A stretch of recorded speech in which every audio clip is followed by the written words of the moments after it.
नमस्कार, peptic time Madhya Pradesh समाचार देख रहे हैं आप और इस वक्त की बड़ी खबर के साथ मैं हूं अंकुर यादव। मध्य प्रदेश के छतरपुर जिले में सफाई कर्मियों की गुंडागर्दी के मामले सामने आए हैं। यहां जिला अस्पताल में सफाई व्यवस्था पिछले 4 दिनों से चौपट पड़ी है और इस व्यवस्था के लिए जिम्मेदार सफाई कर्मचारी हड़ताल पर बैठे हैं और हड़ताल के साथ साथ गुंडागर्दी पर उतारू भी हो गए हैं।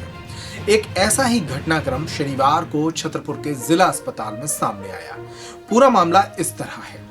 छतरपुर के जिला अस्पताल में लगभग 45 सफाई कर्मचारियों को अशासकीय तौर पर दैनिक वेतन के आधार पर लगाया गया है। इन कर्मचारियों को शासन के निर्देश पर कलेक्टर दर से भुगतान किया जाता था, लेकिन कर्मचारी अपनी कुछ मांगों को लेकर 17 नवंबर से हड़ताल पर चले गए।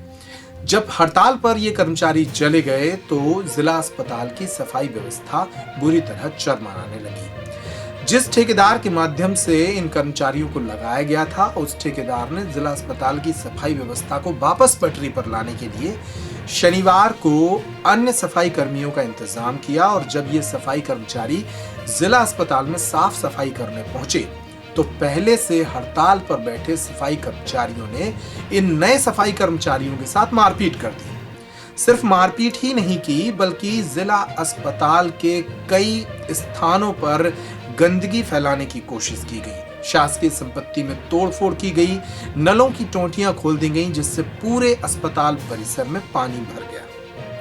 इन तस्वीरों में आप देख सकते हैं अस्पताल परिसर में किस तरह कोरोना काल के बीच मरीजों को परेशान होना पड़ रहा है। जब यह खबर सामने आई कि अस्पताल में सफाई कर्मचारियों ने विवाद किया है, इसके बाद प्रशासनिक निर्देश पर एडीएम प्रेम सिंह चौहान सहित भारी पुलिस बल मौके पर पहुंचा और तब तक हड़ताली सफाई कर्मचारी यहां से भाग चुके थे। आखिरकार सफाई कर्मचारियों के माध्यम से जिला अस्पताल में एक बार फिर से व्यवस्था शुरू की गई। सबसे पहले सुनिए civil surgeon doctor L Tiwari ने क्या बताया। सफाई कर्मचारी हमारे यहाँ 45 कर्मचारी लगे हुए थे। दैनिक वेतन दर पे, कलेक्टर दर पे 45 कर्मचारी लगे हुए थे।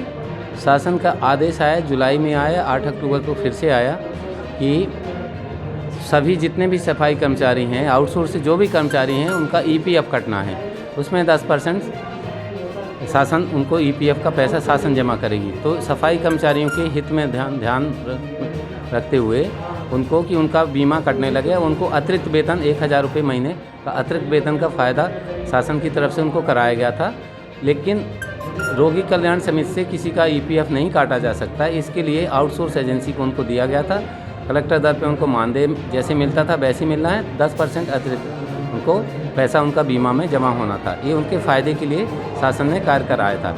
जो 45 कर्मचारी पहले काम कर रहे थे, उनको हमने 45 कर्मचारियों का ही उसको आउटसोर्स के ठेकेदार को दिया गया था। कोई भी कर्मचारी ना निकाला गया था ना जोड़ा गया था। इन्होंने पहले दिन 17 तारीख को इनके नेता द्वारा पत्र भेजा गया कि हमको आउटसोर्स वाला ठेकेदार हमसे ना मिला है, वो नाना प्रकार के दस्तावेज मांग रहा। वो जाके उससे मिला और उसने बताया कि हमारे यहाँ पहले से मई से 45 कर्मचारी विभिन्न कार्यों के लिए लिफ्टमैन, पानी चलाने वाले वगैरह वगैरह कार्य कर रहे हैं। जो दस्तावेज उन्होंने दिए हैं वही दस्तावेज आपको देना है और उससे हम आपका बीमा का पैसा शासन में हमें जमा करना, तो उसके लिए आपका खाता, बैंक, आधार कार्ड वगैरह वगैरह जो लगता है वो चाहिए। बाकी कोई ऐसे वो जाके मिला है। इनकी सारी डिमांड वो हो गई, मतलब पूर्ण कर दी गई। अब इसके बाद कल इन्होंने नया वो एक डिमांड रखा कि जो 11 कर्मचारी और हैं रेड क्रॉस में, उनको भी आप आउटसोर्स में लीजिए। तो चूँकि हमारे पास सरकार ने 45 कर्मचारियों का ही बजट दिया है, हम 45 से ज़्यादा उसमें नहीं रख सकते थे, तो हम लोगों ने उसमें असमर्थता व्यक्त किया कि शासन से अगर वो आ जाता है, स्वीकृति आ जाती, तो हम जितना भी स्वीकृति आएगी, 100 लोगों की स्वीकृति आती तो 100 को रख सकते, 45 की आई तो 45 की। तो ये उनकी अनावश्यक डिमांड थी जिसको हमारे स्तर से फुलफिल किया जाना जिला स्तर से संभव नहीं था। अब ये लोग हमारे यहाँ 16 तारीख से काम बंद किए होते और रात में आके इनके कुछ कर्मचारी आके अस्पताल में चुपके से घुस जाते थे। जैसे हमारा गार्ड वगैरह चक्कर लगाते थे तो ये मरीजों के परिजन बन के इधर उधर बैठ जाते थे और जैसे ही वो बाहर गार्ड इधर दूसरी जगह राउंड लेने गए तो इन्होंने रात में हमारे सारे नलों की रोज टोंटियाँ तोड़ी, कचरा जो भरा था पॉलीथिनों में, बाल्टियों में, उसको पूरे वार्डों में फैलाया, सीवर लाइन चौक किया। इससे हमारे पूरे रोज़ अस्पताल के वार्डों में पानी भरना चालू हुआ। आज हम वो ठेकेदार दूसरे कर्मचारी लेके आया था कार्य करने के लिए, तो जैसे ही वो काम करने के लिए आए तो ये सारे के सारे घुस आए, उनका नेता घुस आया आदित्य वाल्मीकि, और हमारे जो सफाई कर्मचारी थे उनके साथ इन्होंने मारपीट किया। मरीज के कुछ परिजन अपने पलंग के पास भी अपना सफाई कर रहे थे क्योंकि बहुत ज़्यादा फैला हुआ था, उनके साथ भी मारपीट किया, उनको चोटें आई हैं। अस्पताल की शासकीय संपत्ति को तोड़ दिया, पूरे पानी ऊपर की पानी की टंकी तोड़ दिया, सीवर लाइन तोड़ दिया, पूरे अस्पताल में पानी फैल गया। जो गर्भवती महिलाएं थीं इन्होंने अफरा तफरी मारपीट किया, वो इधर से उधर उनको धक्का मुक्की हुआ, मरीज के परिजनों को धक्का मुक्की हुआ, स्टाफ इधर से उधर पूरा अस्त व्यस्त हो गया। पूरे अस्पताल में कोरोना जैसी बीमारी में हमारे इतना बेहतरीन काम कोरोना का हमारा इतना बेहतरीन काम था कि कल की तारीख में हमारे पूरे मध्य प्रदेश में किसी भी जिला अस्पताल में ऐसा नहीं होगा कि कोई मरीज़ भर्ती ना हुआ। हमारे जिला अस्पताल में कल कोई मरीज़, एक भी मरीज़ नहीं था, सब स्वस्थ होकर हमने घर भेजे हुए हैं। कोई ना डेथ हुई, ना कोई एडमिशन हुआ, ना कोई रेफ़र किया गया। हमारा वर्ल्ड में नंबर 1 पे आ गया। पूरे वर्ल्ड का अगर आप लोग जानते हैं मृत्यु दर देखा जाए तो 1.75 है हमारे शहर का। हमने इतना काम किया 2 महीने में, हमारी जब से हम प्रभार लिया हमारी टीमों ने काम किया। हमारे सारे काम मध्य प्रदेश में टॉप चल रहे थे। इन्होंने पूरे अस्पताल में तोड़ फोड़ करके अराजकता, हमारा सारा मरीजों को गंदगी कर किया, बीमारी फैलाया। तो इनको हमारे मैट्रन द्वारा रिपोर्ट लिखा दी गई। सारे प्रशासनिक अधिकारी, पुलिस अधिकारी बैठे हुए हैं और जो भी है इनके साथ सख्त कार्रवाई प्रशासन ने करने का मन बना लिया है, वो करेंगे। तो एल तिवारी बता रहे हैं कि जो मौजूदा हड़ताल पर गए सफाई कर्मचारी हैं उनके द्वारा ये अव्यवस्था फैलाई जा रही है और इस मामले में प्रशासन अब सख्त कदम उठाएगा। प्रशासन की ओर से एडीएम ने क्या कहा वो भी सुनिए। अभी जैसे सिविल सर्जन के द्वारा जानकारी मिली है कि यहाँ के कुछ आउटसोर्स के कर्मचारी लगभग 45 हैं, उनके द्वारा कुछ अपनी मांगे अस्पताल प्रबंधन के सामने रखी गई है, लेकिन वो इस टाइप की मांगे हैं जो तत्काल उनकी पूर्ति नहीं हो सकती है। उनके द्वारा जहाँ तक जानकारी मिली है कि स्थायी पद करने की मांग की जा रही, जो कि शासन स्तर पे ही होती है, लोकल प्रशासन के द्वारा नहीं होती है। अब उनको ऐसा लगता है कि हमारी मांगें पूरी नहीं हुई है, इसलिए कुछ दिनों से वो हड़ताल पे हैं और उनको ये जानकारी मिली होगी कि उनके हड़ताल पे चले जाने से अस्पताल में सफाई व्यवस्था ठीक से नहीं हो रही है। तो सिविल सर्जन के द्वारा अन्य कर्मचारी बुलाए गए जिनके द्वारा सफाई का कार्य किया जाना था, लेकिन इसी बीच में जो हड़ताली कर्मचारी वो आए हैं, उन्होंने उनका विरोध किया और यहाँ पे अस्पताल में जो पानी सप्लाई की पाइप है उसका वाल्व वगैरह खोल करके पानी फैला दिया गया है।